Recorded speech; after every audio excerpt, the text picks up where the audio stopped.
Oh, it is recording. Hey guys, Crusty Old Crow here with you on a nice Friday, Figure Friday as I like to call it, around my crow's nest. Welcome to the Tactical Perspective, where I like to talk non-stop about news going to G.I. Joe Classified specifically. And I'm reminding myself of this, Ryan. Yeah, that's my other name. You're caring too much about stuff. You really are. You're getting an opinionated position on stuff. I'm on top of it, guys, and I'm here to tell you today we're going to have some fun on this channel, and it's going to start today. I'm going to talk to you about a couple of things, and I'm just try to get my screen up. It's got to see my face. If it doesn't believe this is my face, don't look at my code. Yeah, so what's the crow want to crow about today? I'm going to show it to you. Got my trusty slideshow. I got some new aids today too. I got a timer so I can keep this under about 30 minutes. That's one. I got some notes. I got a whiteboard over here. I'm supposed to have it over here. All right, and I'm going to remind you guys, I killed my Grinch today. Okay, I'm trying to become a smarter crow, a wiser crow, learn from my mistakes, all the mistakes I make, even the YouTube ones. Oh, as much as I love that song, it's gotta go. That was Tornado 87 by the Rural Alberta Advantage, one of my wife and I's more preferred bands when we lived out west, and we look forward to seeing them in concert someday. But always check them out. They're pretty earthy kind of band. But Tornado 87, that's one thing that reminded me to put everything in perspective. You know, it's an actual song about a tornado that ripped through the city of Edmonton, Alberta in 1987. A lot of people died. Black Friday, they called it. Today's a Friday. Oh, jeez. Get that out of your mind. I thought you were supposed to be killing that Grinch. I am. I'm inspired by all that YouTube kindness right now that's going on. I see a lot of people doing a lot of kind things. A lot of happy people. Yeah, maybe some of them are just happy because, well, they finally got their his tags and they're really enjoying those. And I'm enjoying watching them enjoy it, man. That's, what do they call that? Living vicariously through others. I used to do it through my younger troops. You know, tell me about your girlfriend. What's her like? What's she like? How's she look? Show me pictures. Live vicariously, right? But now I do it about toys, and been doing it with a lot of these YouTube channels, and it's been a lot of fun. And I've been trying to get in on the fun by sharing my opinions and thoughts with you. But every now and then, you know, the crow, he goes ranting mad, right? He does. And he wants to stay focused on being more positive than negative. It's very easy to stay negative in a lot of things. But I'm just going to close out my thoughts as I write my own ship and get myself orientated back to what I wanted to bring to this channel. Hi, Kat. You coming up? The Tactical Perspective, which was that opinion with a sense of great humor and a whole bunch of positivity, not so much negativity. And it is, you know, I want to follow up on some good idea fairies that I shut down just because they didn't really work out the way I wanted it the first time. So I'm opening up some stuff on this channel. Hey, cat. This is my cat, Lime. He's come up to pay me a visit. I have two cats. I have Lime and I have Kiwi. They're brothers. We used to foster kittens. So the Hasbro news was pretty much, this was me, right? Big fan of The Office. I was Dwight taking the slap, didn't see it coming. And I took it like this a little bit while I processed it because I was wrapped around the time of year. I was, right? You don't do that at Christmas. There ought to be a law. There should be a law. There probably is a law, eh? And that's what I kept telling myself, you know, like, man, I hope every single one of them did this, like the crow would, or flying over that boss's parking lot. And then I started thinking about how they would have been better off with somebody like Michael Scott, who would have at least been more sensitive to the employees and all that. But guys, what it was is I was wrapped around that Christmas schedule, and I still maintain, I think the forecasting could have prevented at least the timing of these layoffs. I have no idea, but I have to have good faith that they did every mitigation strategy they could. And, you know, I don't have a degree in marketing. I just have some gut instincts on what boardrooms like. And I would really hope that the layoffs that came out of this came because there was sacrifices across the board being made. And I hope those people were taken care of. That's the big one. I keep thinking when I hear a layoff, I think they walk out of there, their pockets emptied and nothing for the next day, right? Not even a loaf of bread in the fridge, right? You picture that when you hear layoffs on that scale at this time of year. And I realize that's probably not the case, but they are unfortunate. I think also Hasbro could learn a lesson from the Maple Leafs organization, and it's not a dictation of Hasbro, but it's how to learn how to even execute a bad plan and maintain public support. This was the big thing, right? Hasbro kind of fell on their face a little bit with environmental packaging costs versus consumer interest, and then there was these movie lines that they were contractually obligated to support that resulted in pretty much that. But the thing was, I said that Hasbro was afraid of this word, and I don't think anybody should be. In the military, we learned to embrace that word, and so I think I've underestimated a little bit a few things when it comes to the Hasbro company, and I think I've openly been ignorant a little bit about it. But Crow's a big boy; he can say when he's wrong. What the fuck happens when he does? We all learn, right? And I think there's a few crows out there that was probably feeling a little bit the way I was about it. And I'm still bitter about the time of year, guys. I'm not going to change. Still not going over well, is it? No. But I can let it go. What do I want to talk about next? So look at this. I've got my intro sheets out there. I'm going to mention, if you stay tuned, while we're talking on this show, one of the things you're going to hear me talk about is the 200 contest. Yes. We have a prize. I'm going to show it to you. It's a new contest. It's happening before my 350 contest. Sorry, but there's no good numbers at 350. But I figure if I get 350 subscribers, then the 200 I had before that, and I will be ultra bonded, right? Yeah, that's a reach. Well, we go for it. This is me trying to write my own ship, guys. You guys have bared with me while I kind of brainstormed the idea of, should I have contests? When will I have contests? I think I started at 500, then went down to 350. Guys, I'm not afraid to pivot. I'm not afraid to change. But why am I doing it? Why am I giving away contests if I don't care about everything? Because I enjoy this channel and I enjoy the people that are subscribing to it. I do know some will come and go, but I'd like to keep bringing others in to just check out the idea. Sorry, it's banned through, but it is a good idea, or it's not a good idea for you. Just feel it out. Come test us out over here at Tactical Perspective. By us, I mean me, my cats, my bird, my son, sometimes, whatever. So we got that contest covered. What else did we check with our charts? Yeah, life sucks for all. Yeah, contest. Yeah, coming soon.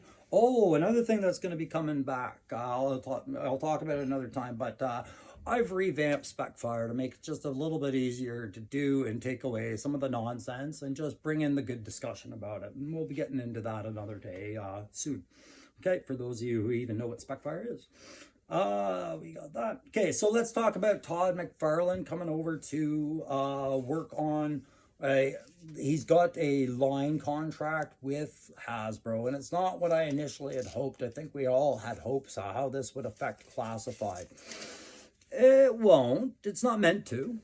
But let's talk about some influences and where things can go a little bit later on. I'm going to talk about that. So I'm going to start talking about MacFarlane right now. So this is the press release on his page as of December 12th, which outlines exactly what he's basically signed on to do. It says, Los Angeles, California, December 12th, 23. MacFarlane Toys has announced an exciting multi-brand licensing agreement with leading toy and game company Hasbro, adding Transformers, Power Rangers, G.I. Joe, and Dungeons and Dragons to their Page Punchers lineup. That's important. Put your focus back on that and don't do what I did going, oh, it starts there, it goes everywhere. No, but we can theorize and have fun. Kicking off with Transformers and G.I. Joe products, each Page Puncher will include a full comic book and 2 articulated figures. Okay. This is interesting, right? So this little paragraph, which I'm not going to read to you, is just Todd MacFarlane talking about the intent of a Page Puncher is to basically open the market up to new consumers who maybe don't know about comic collecting but like toys, or maybe don't know about toy collecting but kind of like comics, and or maybe diving into both at a nice introductory point, price point level with low materials used. It's a smart strategy. I just don't know how it's been working up here in Canada with those page punchers from DC, but adding these other properties to the line is where I want to draw the focus. And you guys see I've got a MacFarlane product here. It might be waiting for the next video, but you guys can see it. And if you know me, and I think a few of you have figured certain things about me, you know I got plans, right? You know I got plans. So MacFarlane, Todd, yeah, I had to remind myself of a few things the other night when I was saying I was excited about him coming there. I was focusing more on him being able to run a successful business and a little bit of that comic background I had, buying comics with his stuff and opinions I had heard through the grapevine back in the 90s, right? I totally forgot that originally he was a baseball player and then like just trying to play baseball. Comics was his backup, right? And I look at that as the Crow and it makes me hate him even more, right? Because you guys know me with the ADHD and all that. There was a time I wanted to break into comics either as an artist and then later as a writer. And then I ended up in the army after having to drop out of college and wasting a bunch of money there, right? And I see this guy, and you know who it makes me think of? Brad Pitt, that mother. Back when he had the choices between Jennifer Aniston and what was her name? Angelina Jolie. Like the guy had options, and basically any other woman in Hollywood would have dated her. And I was like, this guy's even, yeah, damn handsome, damn good actor. He's got all these options. I hate him, right? I'm so jealous of him, right? So Todd MacFarlane, all it is with me is just green envy. The guy who got to live his dream as a comic book writer. Maybe he didn't get to be a baseball player, but he's so connected through sports now. He's met everybody his little childhood dreams could have ever taken him as far as that avenue besides playing. And now he's running a company that has some clout to it. Whether you like MacFarlane toys or don't like MacFarlane toys, whether there's the best toy or a mediocre or poor toy, the name's got clout. And Hasbro wants a part of it, and that's good. I remember being introduced to him in the 90s through his toy lines and through Spawn Comics. And I had a few of his Wet Works one, because I was reading Will Spartacio's Wet Works. And I was a fan of the figures of Mother One, Dane, and Dozer. There you go, Dozer. That was one of my favorites, but I left them behind with an army buddy who really formed an attachment with them, and I said, "They're yours, man." I think he bought me a case of beer or something, and then you can see that he really dove deep into that dark monster-like appeal, right? But how else did I get to know him? Just like I was telling you last night, I got to know him through the military toys as well, right? I told you this is where Breaker's gun came from and his holster, and I've got a helmet and a camelback salvage from this guy because the whole thing got broken up in a move, right? So where does that take us? Okay, so Ryan, you've mentioned how good he is with that line, but he's not touching classified. That's right, he's not touching classified. And I thought about it. I mean, as nice as it would be, because we do know classified will make new characters. They're going to have to at some point, I think, rather than complete the entire 82 to 94 line, regardless of whether the character is desired or not. I think eventually they're going to have to keep inventing new characters. I mean, yes, Helix was from before in the video games in the 2000s era, but wasn't Wolf Spider recently generated just for this? I thought he was. Maybe I'm wrong. So maybe when they're generating new characters, maybe that's where that previous contract they had with MacFarlane could expand into some counsel and advisement or lessons learned that he could share with them a little bit as far as modernizing. I told you about this one on one video. You can take the whole ghillie suit right off two pieces and have a brand new figure under there. But let's focus under page punches for a minute. We know he's not doing classified, whether he gets influence there or not. I'm not focusing on that. Page punches. Ba-pow. Okay, so what are they? They're 3 to 3 inch or 7 inch figures that are included with a comic book and a blister package. It's exactly what I described earlier. If you haven't seen them, or maybe you all have these at this point, clearly.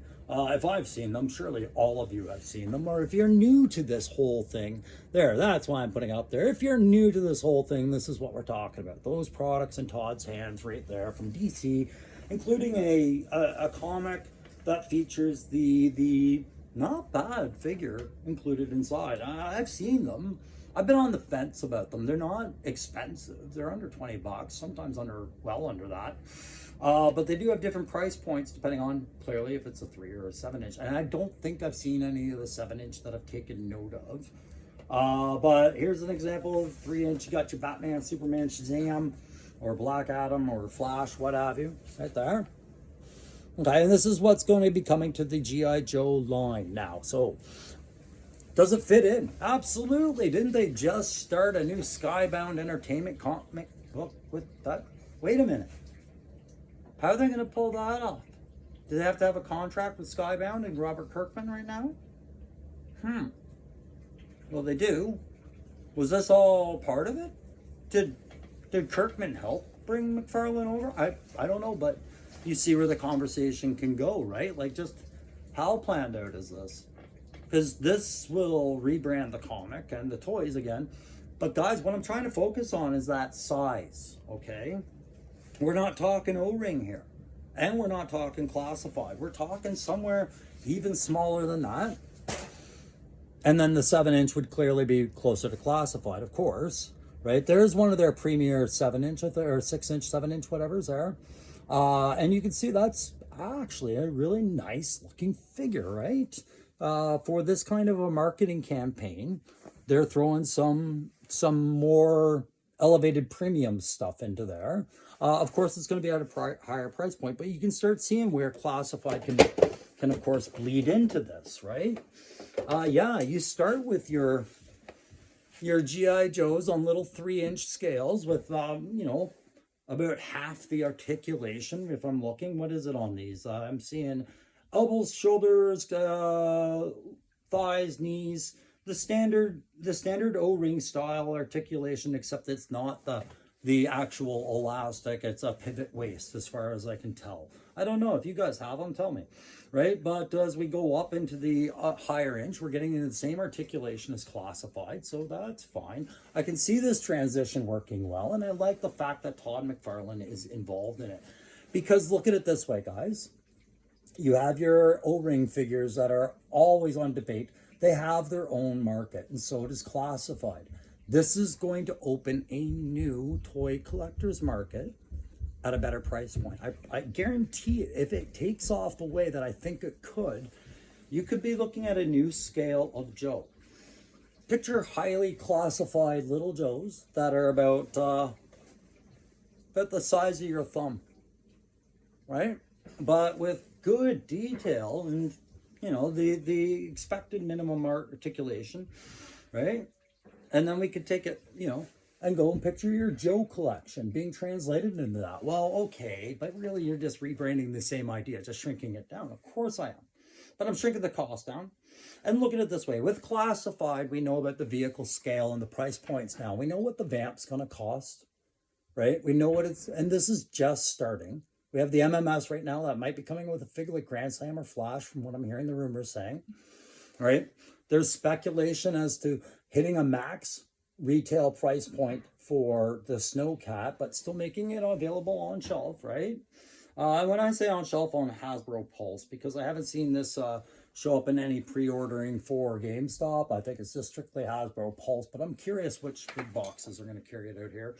But after you get to these 150, 175 American price points for things like, I think 150 was the cap. They were saying like 150 to 200 is the cap for a retail shelf vehicle, right? After that, you get into HasLab, right? And you guys are enjoying those HasLab vehicles and the tier unlocks and all of that stuff at the price points you guys bid in, and it's worth it. And then it goes to retail market at the plus 250 points, right? I think that's what I think it was 279 American or 299 American now for the tank and driver now, without the HasLab funded rewards. And then there's the striker, right? So you can see where these price points kind of take a jump. So how long is it going to take every G.I. Joe fan to build up their figure and vehicle collection with this kind of pricing? It's going to take a long time, and it's going to take a long time for them to release it.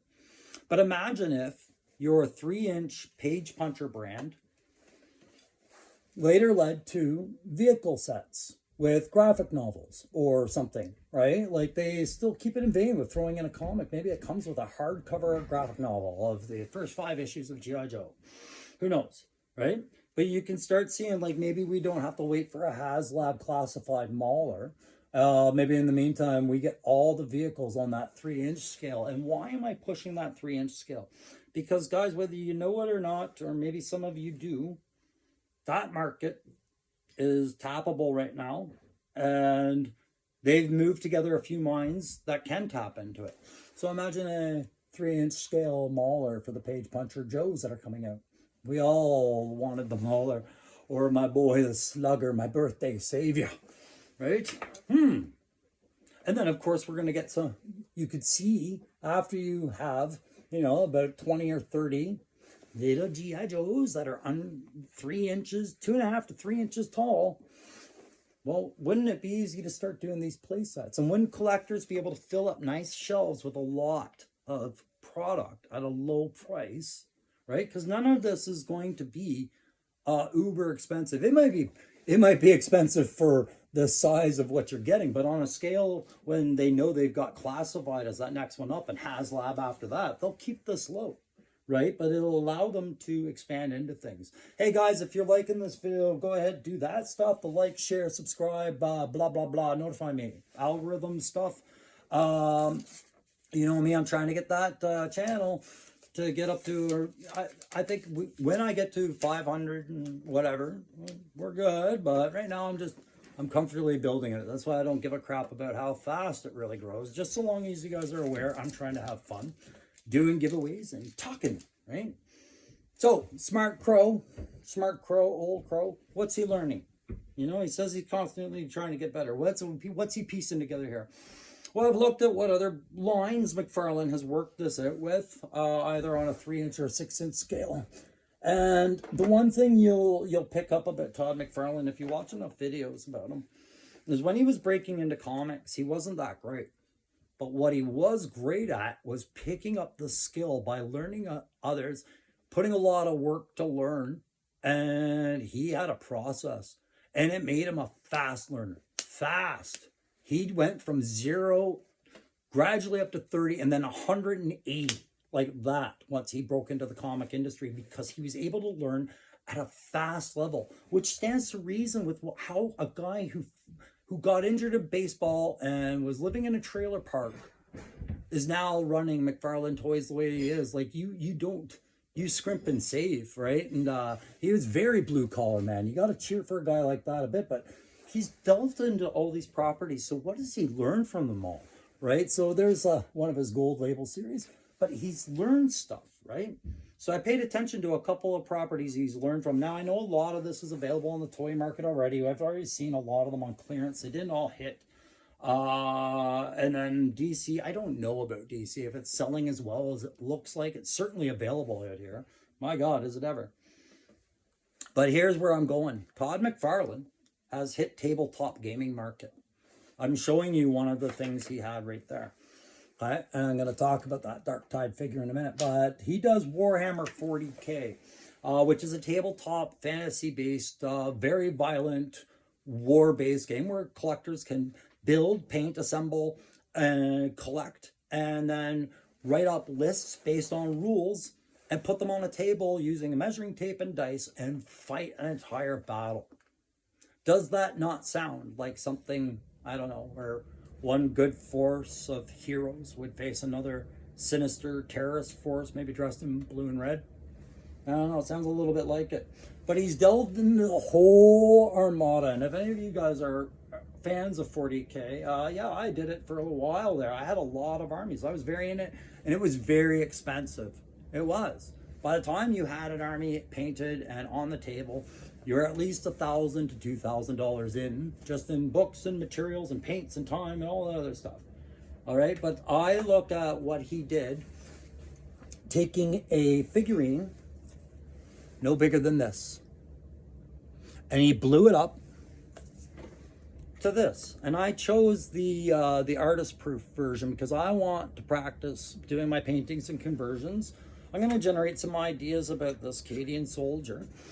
And you might see him in the background of the Joes looking a little different, or he might look exactly the same. I'm just going to spend some time thinking about it while I get ready for my 3D parts from Model Misfits 1138 that are apparently on the way. Yay!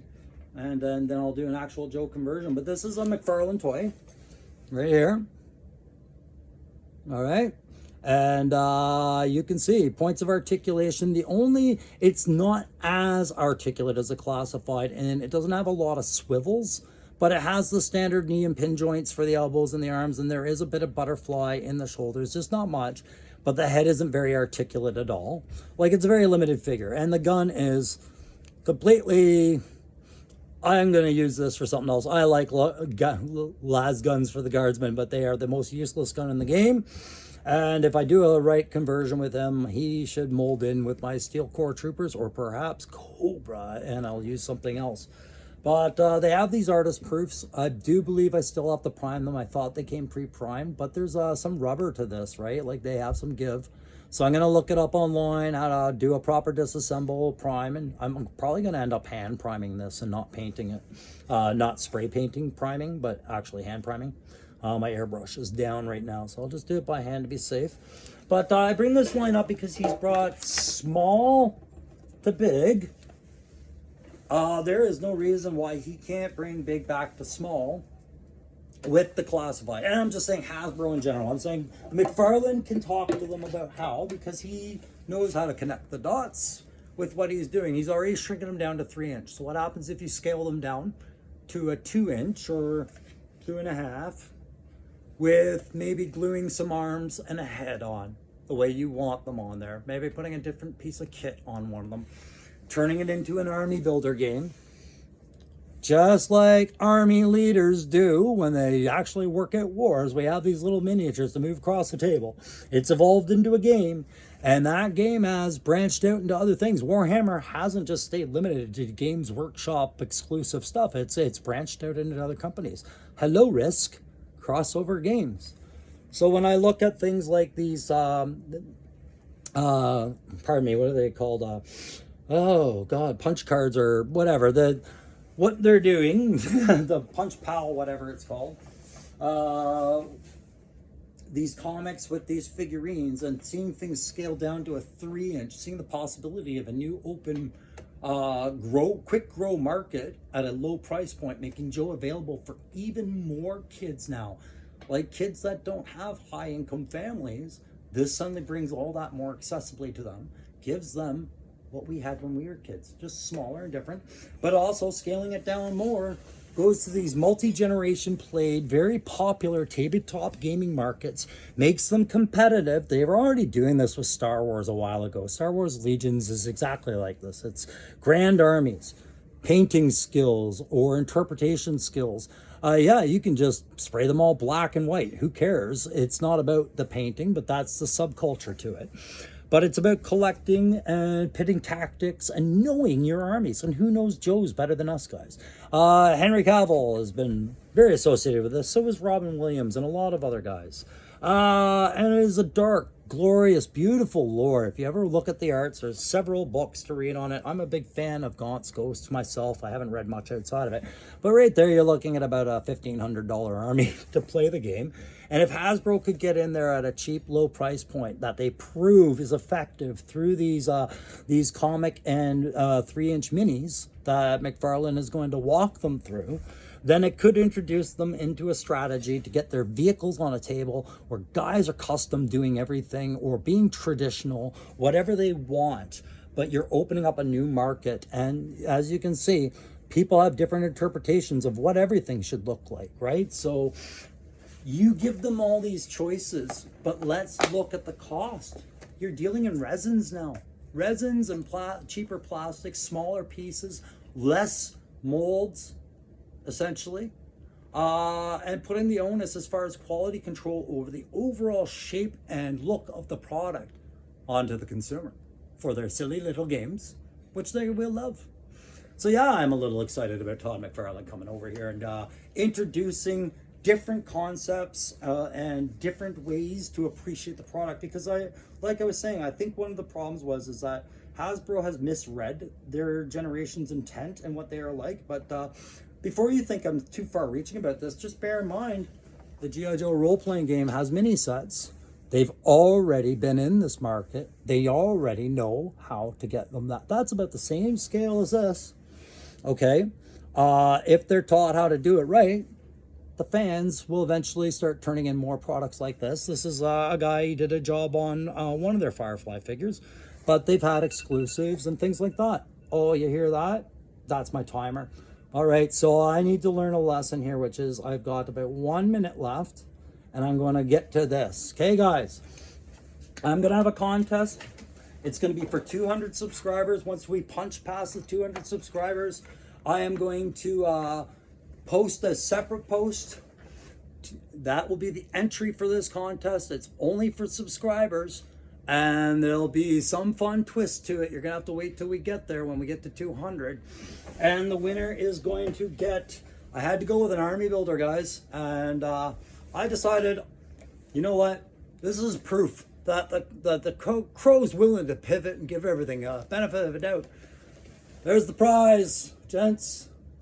But 200, we are going to give away the Cobra Officer, Python Patrol, whatever, number 97 in the series. You guys saw me do a review on it. I was happy to do it.